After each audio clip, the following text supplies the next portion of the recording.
یہ ہمارے مولانا اسد صاحب ہیں ابھی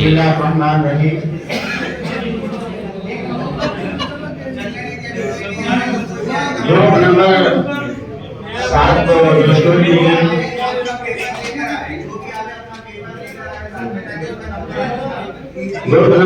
جو اسٹوری دی گئی تھی تو 35 سے لے کر 40 تک، اس میں اسٹوری نمبر 35 ہے جس کا عنوان ہے یقین کی طاقت۔ اس کے اندر بیان کیا گیا تھا کہ ایک صاحب کا گزر سرکس کے ہاتھیوں کے پاس سے ہوتا ہے جو چھوٹی چھوٹی زنجیروں سے بندھے ہوئے ہوتے ہیں۔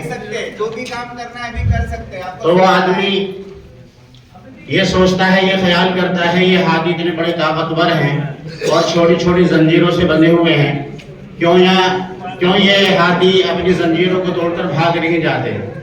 تو یہ خیال اس کے ذہن میں ہوتا ہے۔ تو ہاتھیوں کا ٹرینر اور تربیت دینے والا ایک شخص وہاں پر ہوتا ہے، تو وہ اس سے بھی یہی بیان کرتا ہے کہ یہ ہاتھی، مجھے حیرت ہوتی ہے کہ یہ ہاتھی اتنی طاقتور مخلوق ہے، یہ چھوٹی چھوٹی زنجیروں سے کیوں بندھے ہوئے ہیں، یہ توڑ کر بھاگ کیوں نہیں جاتے؟ تو وہ ٹرینر جو ہوتا ہے، تربیت دینے والا، وہ کہتا ہے کہ یہ بچپن سے یہ ہاتھی چھوٹی زنجیروں کے ساتھ بندھے ہوئے تھے، اور جب یہ چھوٹے تھے تو ان زنجیروں کو توڑنے کی انہوں نے لاکھ کوشش کی، لیکن لاکھ کوششوں کے باوجود یہ زنجیروں کو توڑ نہیں پائے، جس کی وجہ سے مسلسل کوشش کرنے کی وجہ سے اور ناکامی کی وجہ سے ان ہاتھیوں کے دل و دماغ میں یقین بیٹھ گیا کہ ان زنجیروں کو کبھی بھی نہیں توڑ سکتے۔ اب یہ اسی یقین کا نتیجہ ہے، یہ بڑے ہو گئے ہیں، طاقتور ہو گئے ہیں، لیکن اس یقین کے جم جانے کی وجہ سے اب یہ زنجیر توڑنے کی کوشش نہیں کرتے اور یہ بھاگتے نہیں ہیں۔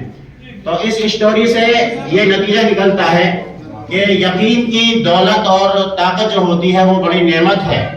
اگر کسی کام کے کرنے میں یقین پختہ ہے اور مضبوط ہے تو اس کام کے اندر طاقت میں کمزوری پیدا ہو جاتی ہے تو پھر کام دشوار ہوتا چلا جاتا ہے۔ دوسرا نتیجہ اس سے یہ نکلتا ہے کہ آدمی کو تمام غیر مرئی یعنی نہ دکھائی دینے والی بندشوں سے اور کڑیوں سے اپنے آپ کو آزاد رکھنا چاہیے، کیونکہ یہی بندشیں ہیں جو آدمی کو ناکامی کا سامنا جس کی وجہ سے دیکھنا پڑتا ہے۔ اس کے اندر تیسری بات ہے کہ یقین کے موضوع پر 3 اہم کتابوں اور ان کے آتھر یعنی مصنفین کا تذکرہ کیا جائے۔